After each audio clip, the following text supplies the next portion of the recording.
Hola a todos, j'espère que vous allez bien pour commencer. Bien, écoutez, la vidéo d'aujourd'hui est assez particulière puisque c'est une amie qui me l'a demandé. Donc chose promise, chose due, si elle passe par là, j'espère qu'elle passera par là d'ailleurs. Et je vous avoue que cette histoire, en fait c'est l'histoire la plus bizarre que j'ai vue de toute ma vie. Vous voyez le film d'horreur américain Esther? Ben non, il n'a pas été inspiré par cette histoire. Et après avoir regardé la vidéo, vous verrez que parfois c'est la fiction qui inspire la réalité. Donc ce que je vous propose, c'est de cesser les digressions ici et maintenant. Je vous laisse vous installer tranquillement et puis je vous dis à tout de suite. That's been making headlines across the country. A couple claiming the young girl with dwarfism they adopted was really an adult who threatened to take their lives. It's the mystery captivating the nation. Is Natalia a 16-year-old or a 30-year-old woman pretending to be a teenager? Hi. Natalia's age has been at the center of a worldwide controversy after this couple, the Barnetts, adopted her and made a shocking claim. She's an adult. They claimed that Natalia tried to kill them, even alleging she tried to push her adoptive mom into an electrified fence. Tout commence en 2019 dans l'Indiana, aux États-Unis. Les Américains découvrent avec stupeur l'histoire d'un couple américain qui est accusé d'avoir abandonné leur fille adoptive handicapée en 2012 dans une maison alors qu'elle était âgée de 8 ans et demi. Bon, l'histoire fait le tour du pays. Les Américains sont complètement choqués, abasourdis, ils ne comprennent pas en fait qu'on puisse abandonner son enfant seul dans une maison, qui plus est son enfant adoptif et atteint d'un handicap. Les deux parents adoptifs qui sont concernés, Michael et Christine Barnett, ont été arrêtés. Ils ont ensuite été relâchés dans l'attente de leur procès. Et là, ils acceptent de parler aux médias et de s'expliquer. Et voilà ce qu'ils leur racontent.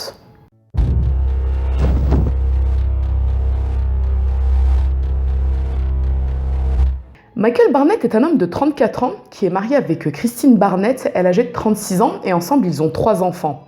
Wes, Evan et Jacob, leur aîné qui a été diagnostiqué autiste et qui est un génie de la physique. Ils vivent dans une belle et grande maison à Hamilton, dans l'Indiana, et c'est ce qu'on peut appeler une famille américaine moderne, bien installée. Mais leur rêve, pour compléter ce tableau idyllique, c'est d'avoir une petite fille. Depuis quelques années, ils ont pour projet d'adopter à Haïti, mais leur dossier de candidature n'a pas pu aboutir à cause des différents tremblements de terre qui ont eu lieu en 2010 à Haïti et qui a causé d'énormes dégâts autant sur le plan matériel que sur le plan humain. Toutefois, en mai 2010, les Barnett reçoivent un coup de téléphone providentiel. Une agence d'adoption située en Floride les contacte et leur dit qu'ils ont une petite fille âgée de 6 ans et d'origine ukrainienne, Natalia, qui est disponible pour une adoption. Il leur dit par contre, moi il me faut une réponse dans les 48 heures. Je vous envoie 2 photos de la fillette. Si ça vous convient, vous me rappelez, on bloque le dossier. Sinon l'adoption vous passe sous le nez. De là, il leur envoie un email avec les 2 photographies de la petite Natalia.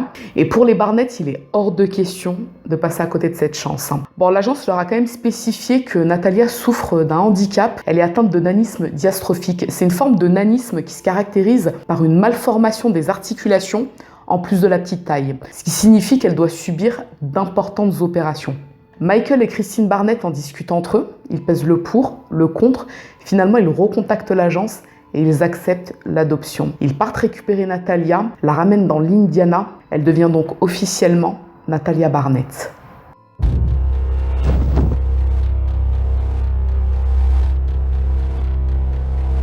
Michael raconte que le jour même où ils ont ramené Natalia chez eux, Christine est montée pour lui faire prendre un bain. Et à un moment donné, elle a appelé son mari, elle était complètement paniquée. Elle lui a dit « Michael, s'il te plaît, viens vite, c'est urgent ». Michael est rentré dans la salle de bain, là où Christine faisait prendre son bain à Natalia. Et là, son épouse l'a regardée et elle lui a dit, complètement choquée, « Regarde la petite » en lui désignant son pubis. Michael affirme qu'il était recouvert de poils, ce qui les aurait tous les deux complètement choqués. D'autant que Christine assure avoir découvert dans les vêtements de Natalia des culottes avec des traces de sang, ce qu'elle aurait interprété comme étant les menstrues de la petite fille de 6 ans. Et Michael et son épouse ajoutent qu'au fil des semaines, ils ont remarqué des comportements très troublants de la part de leur fille adoptive. Ils disent que déjà elle parlait extrêmement bien pour une enfant de son âge, elle avait un langage très soutenu et qu'elle refusait même de jouer avec des enfants de son âge, elle leur préférait la compagnie des adolescents et des adultes. Donc très rapidement après son adoption, Michael et Christine se seraient posé des questions sur son âge réel. Sur son acte de naissance, il est indiqué qu'elle est née le 4 septembre 2003 en Ukraine. Or, Christine et Michael assurent qu'une fois, ils ont invité un couple d'amis ukrainiens chez eux afin de pouvoir parler avec Natalia, puisqu'elle est censée avoir grandi en Ukraine. Et ils disent qu'en fait, Natalia a refusé de parler en ukrainien avec leur couple d'amis et qu'elle s'est même renfermée sur elle-même, très en colère, et qu'elle est partie ensuite s'enfermer dans sa chambre. Donc de là, eux ont commencé à nourrir des doutes autant sur son âge que sur son origine réelle. Et ils disent même que Natalia, à plusieurs reprises, les a menacés de mort, qu'elle a même tenté de les tuer à plusieurs reprises. Ils donnent des exemples. Christine dit par exemple qu'un jour, elle a surpris Natalia en train de verser de la javel dans son café pour l'empoisonner. Une autre fois, Michael dit que Natalia se tenait au-dessus de son lit avec un couteau et qu'elle l'aurait regardé d'un œil menaçant et qu'elle lui aurait dit « ce n'est qu'une question de temps ». Genre en gros, avant que je ne vous tue. Bon, il dit qu'elle a également menacé ses garçons de mort. Un jour, elle lui a dit tôt ou tard, je vous tuerai tous. Le moment venu, je vous tuerai tous. Et Christine jure qu'une fois, Natalia l'a poussée contre une clôture électrique afin de la tuer, alors que la famille se baladait en plein air. Du coup, là, au fil des mois, les Barnett se sentent de moins en moins en sécurité avec leur fille adoptive. Ils disent qu'ils retrouvaient très souvent des couteaux dissimulés un peu partout dans la maison, sur le frigo, sur le bureau, sous les lits, et qu'ils avaient l'impression en fait que Natalia les cachait là pour qu'ils se sentent en insécurité, qu'ils se sentent menacés. Et ils ajoutent, pour appuyer leurs propos concernant l'âge de Natalia, que sa dentition parfaite les a aussi énormément fait douter, puisque à son arrivée chez eux, Natalia avait, d'après leur dire, une dentition d'adulte parfaite, ce qui leur a laissé supposer qu'elle avait eu ses dents de lait, mais depuis un long moment déjà. Donc pour eux, ça signifiait qu'elle ne pouvait pas avoir 6 ans. Du coup, les Barnett décident d'amener Natalia chez des médecins afin de pouvoir estimer précisément son âge, donc ils la ramènent chez des pédiatres. Et là, en fait, les deux médecins ne peuvent pas leur donner un âge précis. Ils leur disent, écoutez, elle a entre 7 ans et 9 ans, mais ils ne peuvent pas être sûrs, puisque dans la mesure où Natalia est atteinte de nanisme, ils n'arrivent pas à préciser son âge. Ce qu'ils font, c'est que courant 2011, ils la ramènent chez un dentiste. Ils se disent qu'avec sa dentition, ils pourront peut-être avoir une réponse bien plus précise. Et là, le dentiste leur dit qu'il estime l'âge de Natalia à 20 ans. Bon, à partir de là, les Barnett se disent que leurs craintes étaient fondées. Ils auraient, donc j'emploie du conditionnel puisqu'on n'a pas la preuve de ce fait-là, mais ils auraient emmené Natalia chez un psychiatre qui leur aurait confirmé qu'en fait, leur fille adoptive était une adulte psychopathe, sociopathe, très dangereuse. Bon, du coup, là, les Barnett se disent que leurs craintes étaient fondées et ce qu'ils font, c'est qu'ils décident de se replonger dans le parcours de leur fille adoptive afin de comprendre à qui ils ont affaire.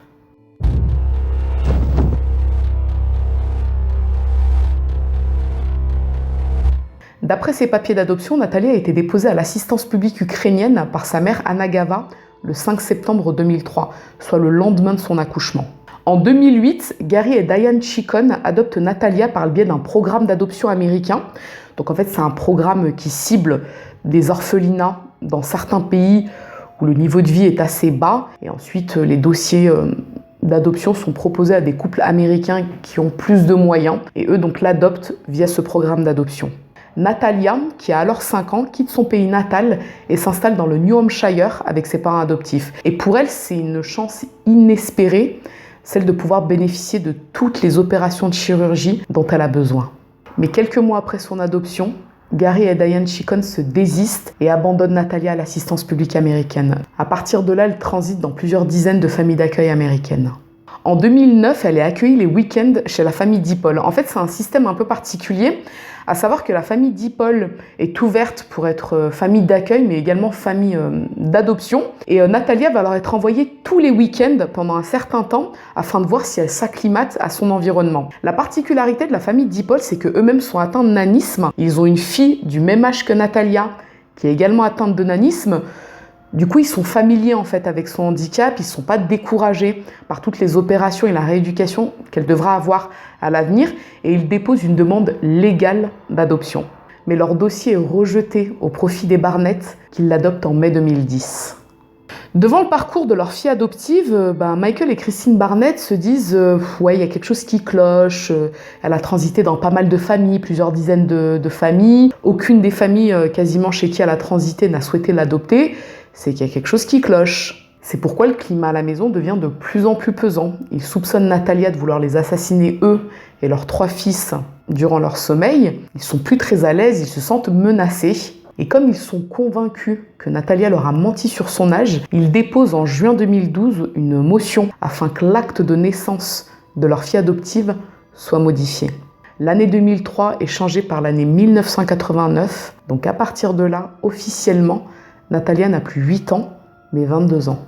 Les Barnett ont été interrogés a posteriori sur la raison pour laquelle ils avaient fait changer l'acte de naissance de Natalia.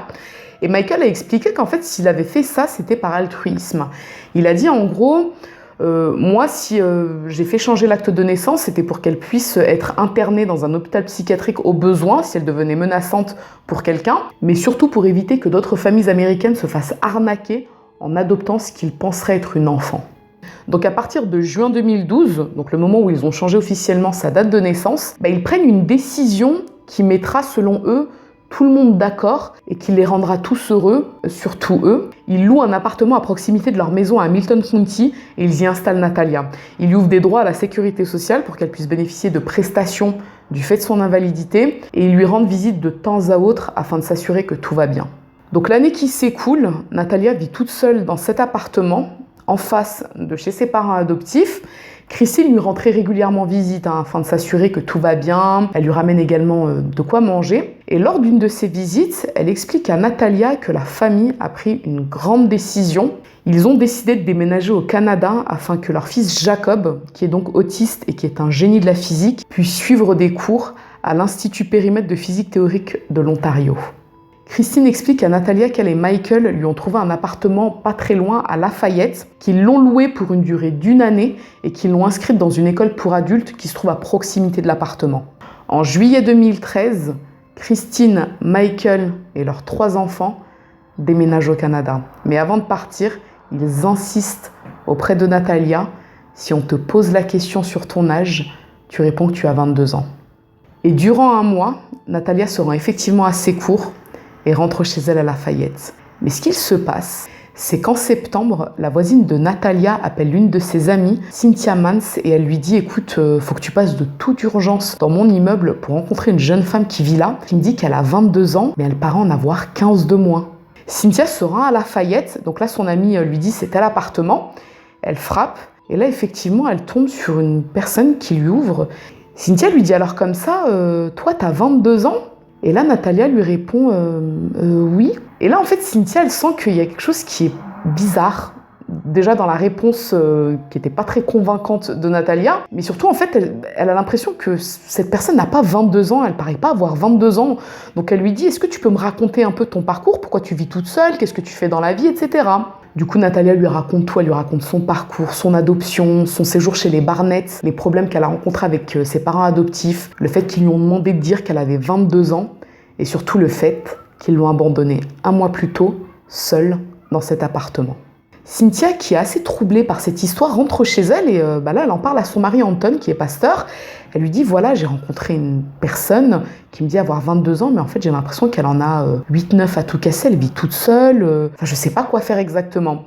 Ce qu'ils vont faire tous les deux, c'est qu'ils vont passer régulièrement du temps avec elle. Donc ils partent la chercher, la ramènent chez eux, elle passe du temps avec eux en famille, avec leurs propres enfants. Mais en fait, dans les faits, ils savent pas quoi faire et ils peuvent rien faire puisque légalement, Natalia, elle est majeure. Donc même si eux veulent faire quelque chose, même s'ils trouvent que cette situation, elle est complètement folle, légalement, ils ne peuvent rien faire.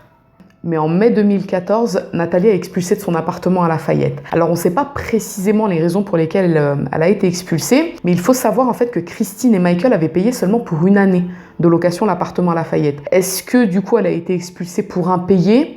Est-ce que des voisins se sont plaints d'odeur ou de la saleté de l'appartement? On ne sait pas précisément.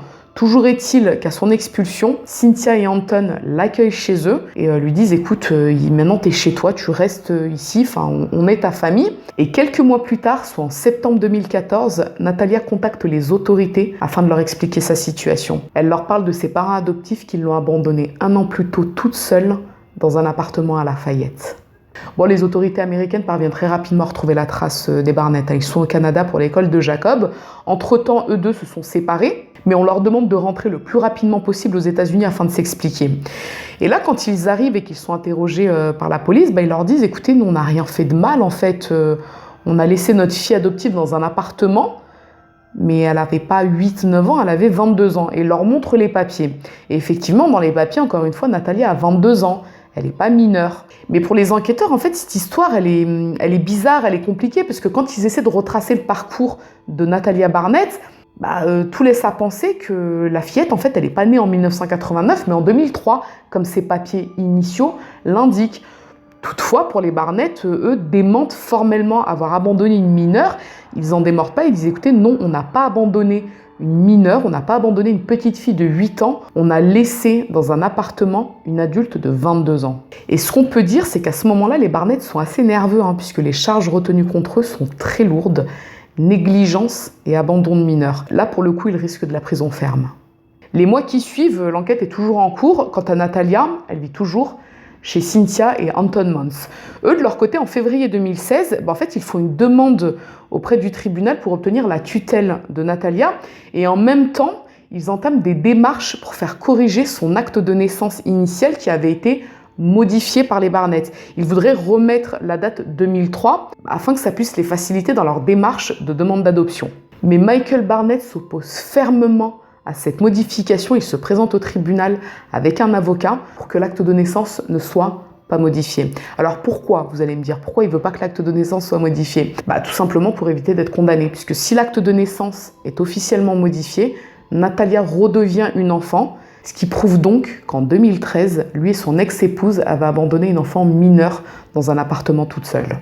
Et en janvier 2018, les charges pour abandon de mineurs sont rejetées puisque l'acte de naissance de Natalia n'a pas pu être modifié à la demande de Cynthia et Anton Mons. Alors de ce que j'en ai compris, les Barnett avaient fait modifier l'acte de naissance de Natalia dans un autre comté que celui où ils vivaient, Hamilton County. Eux, ils l'avaient fait modifier à Marion County. Et dans la mesure où ils sont poursuivis à Hamilton County, le comté d'Hamilton doit demander au comté de Marion de faire changer le certificat de naissance, mais en gros, le comté de Marion ne peut pas le faire ou ne souhaite pas le faire, puisque la procédure serait beaucoup trop longue. Bon, là, c'est purement en fait de la paperasse administrative. Mais toujours est-il que par rapport à ce petit détail, ce petit élément, les charges pour abandon de mineurs sont rejetées. Donc à ce stade de l'histoire, comme vous l'aurez compris, Natalia, sur les papiers, elle a 30 ans. D'accord ? Papiers qui ont été modifiés à la demande des Barnett en 2012. Le problème qui se présente, c'est que elle-même n'a pas la possibilité de faire préciser son âge par une scintigraphie osseuse, par exemple, à cause de son handicap. Disons que dans la mesure où elle a une malformation qui est assez prononcée, qu'en plus de ça, elle a une scoliose, je crois, du coup, les médecins n'arrivent pas à se prononcer précisément sur son âge. Et c'est là où ça bloque pour elle, puisque, en gros, là, ça devient du parole contre parole. Toutefois, le procureur d'Hamilton décide que les Barnett ne peuvent pas s'en tirer à si bon compte. Il se dit « Ok, donc on ne peut pas les poursuivre pour abandon de mineurs, puisque dans les papiers, Natalia n'était pas mineure en 2013. On va les poursuivre pour d'autres chefs de négligence criminelle. » C'est pourquoi en septembre 2019 s'ouvre le procès des Barnett pour 8 chefs de négligence criminelle. Alors parmi certains de ces chefs, on a abandon de personnes dépendantes. Dans la mesure où Natalia est atteinte d'un handicap, ils considèrent en fait que c'est du même ressort que de l'abandon de mineurs. Donc c'est à partir de là que l'affaire devient littéralement virale. Tout le monde veut comprendre cette histoire, tout le monde essaie de savoir si ce que les Barnett racontent est vrai, puisque eux continuent de clamer leur innocence. Ils disent non, on n'a pas abandonné une enfant, on a laissé dans un appartement qu'on avait payé pour une période d'1 an une sociopathe qui nous voulait du mal, qui voulait nous assassiner, mais on n'a rien fait de mal, on a pris soin d'elle. En fait, on lui a donné le minimum, mais on ne pouvait pas s'impliquer davantage puisqu'on avait peur pour nos vies. Et les gens, en fait, cette histoire, elle devient virale dans tous les États-Unis et même à l'étranger. Les gens essaient de comprendre cette histoire qui, littéralement, rappelle le film Esther, donc le fameux film d'horreur américain Esther. Et c'est de là que des centaines de vidéos vont être faites avec des théories sur toute cette histoire qui ressemble très étrangement au film d'horreur américain Esther. Vraiment, si vous regardez ce film, vous verrez que tout ce que racontent les Barnett, c'est quasiment littéralement ce qui se passe dans le film. On a d'un côté beaucoup de gens qui pensent qu'en fait il s'agit d'une adulte qui se fait passer pour une enfant et d'autres qui disent non, c'est une enfant en fait. Enfin, rien ne permet d'affirmer que c'est une adulte. Bon, ceux d'en face leur disent non mais vous vous trompez, elle a un parcours sombre, regardez ce qui s'est passé, on ne sait pas d'où elle vient, puis regardez ses dents, elle a des dents d'adulte, comment est-ce possible à son âge d'avoir des dents d'adulte? Enfin vraiment, ils vont essayer de trouver tout un tas d'informations, de preuves pouvant confirmer le fait qu'il s'agisse d'une adulte se faisant passer pour une enfant.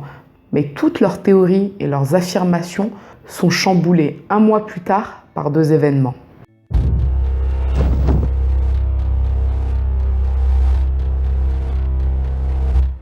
Tout d'abord, le journal Daily Mail retrouve la trace de la mère biologique de Natalia en Ukraine, Anna Gava. Et Anna Gava, elle confirme que sa fille est bel et bien née le 4 septembre 2003. Elle explique qu'elle l'a abandonnée le lendemain de sa naissance puisque Natalia avait de gros problèmes de santé, en plus de son nanisme, que les médecins qui l'ont fait accoucher lui ont même conseillé de la faire adopter d'après elle.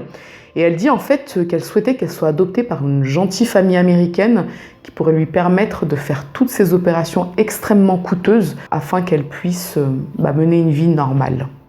Et du côté des États-Unis, des journalistes retrouvent la trace de la famille, dit Paul. Vous savez, cette famille qui accueillait tous les week-ends Natalia, qui était eux-mêmes atteints de nanisme, et qui l'accueillait dans l'espoir de pouvoir déposer une demande d'adoption plénière avant qu'elle ne soit refusée au profit de la famille Barnett.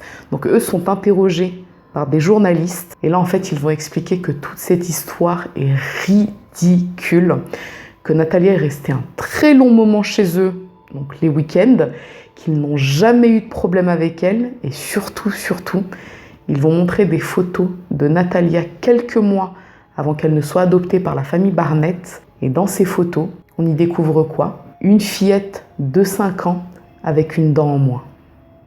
Donc à partir de là, l'opinion publique glisse progressivement du côté de Natalia. Jusque-là, Natalia n'a pas encore fait d'apparition publique, elle ne s'est pas prononcée, elle vit dans un endroit qui est tenu secret, et elle a peur à ce stade-là de se prononcer puisque elle a vécu ce qui peut s'apparenter à du cyberharcèlement. Elle a été insultée sur les réseaux, sur internet, elle a été menacée de mort, on l'a comparée à une naine psychopathe, à une folle.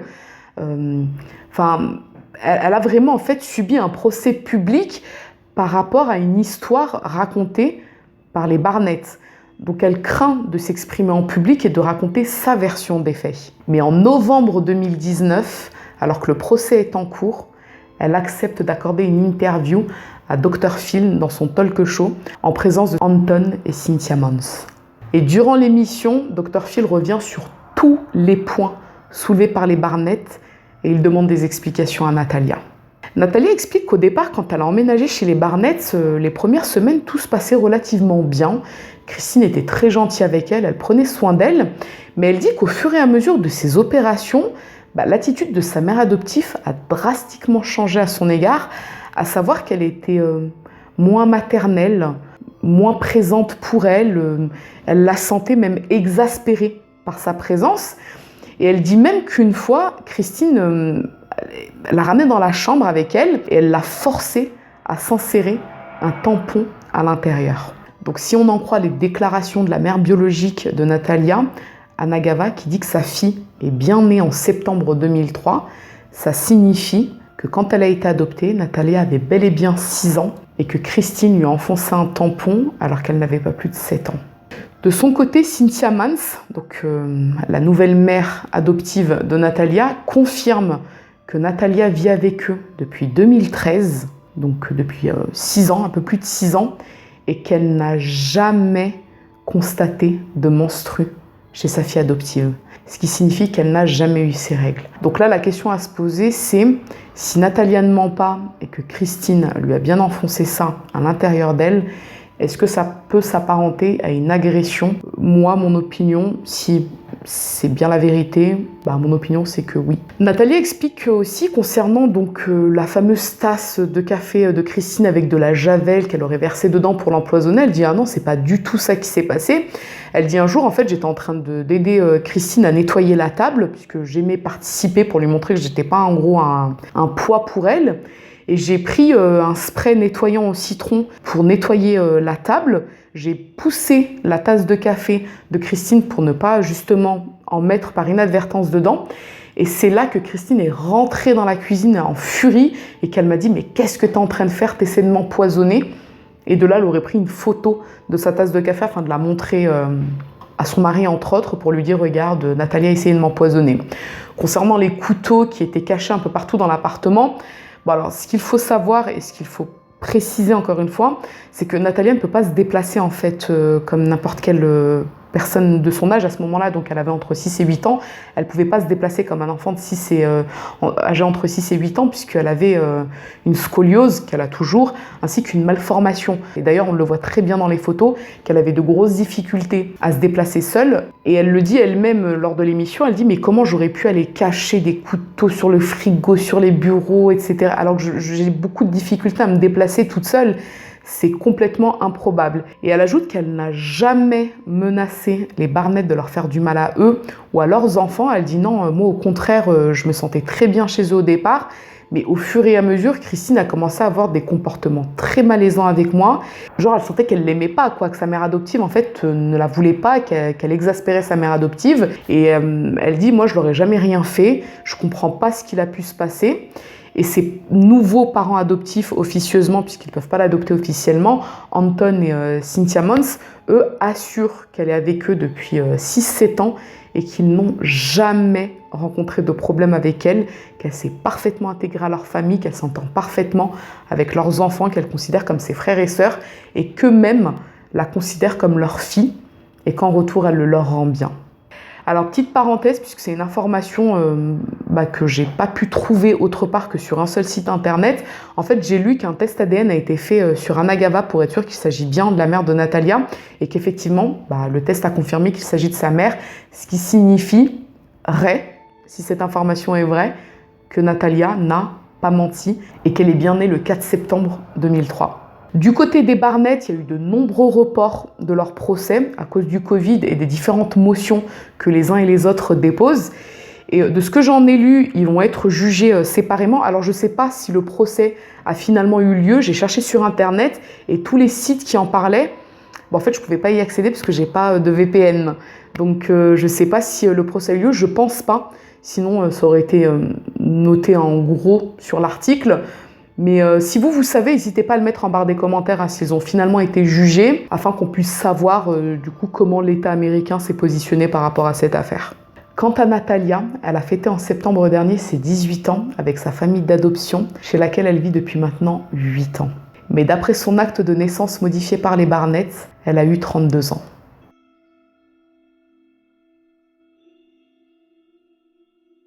Bon, eh bien, écoutez, que vous dire sur cette histoire, si ce n'est que, franchement, les Américains, vous avez trop d'imagination. Après, c'est bien, je dis pas le contraire, c'est ça qui vous permet de nous faire de bons films d'horreur, mais là, la vérité, ça va trop loin.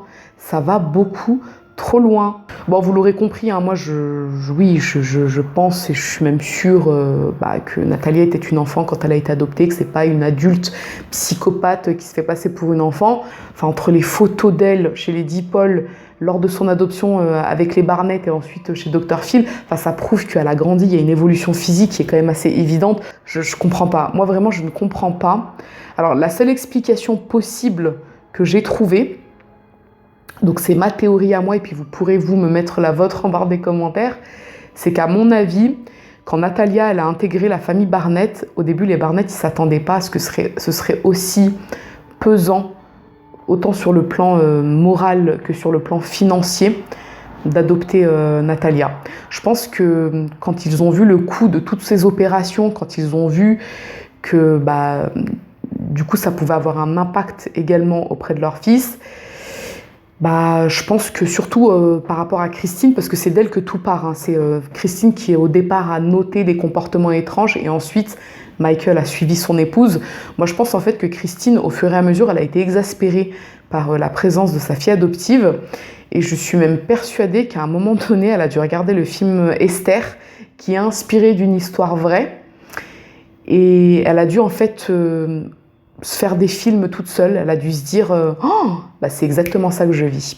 Et elle a dû en fait rentrer tout le monde dans son délire. Genre elle a dû petit à petit commencer à monter un peu la tête à ses fils, à son époux, à leur dire mais regardez c'est une adulte, regardez ce qu'elle fait, regardez comment elle nous regarde, etc.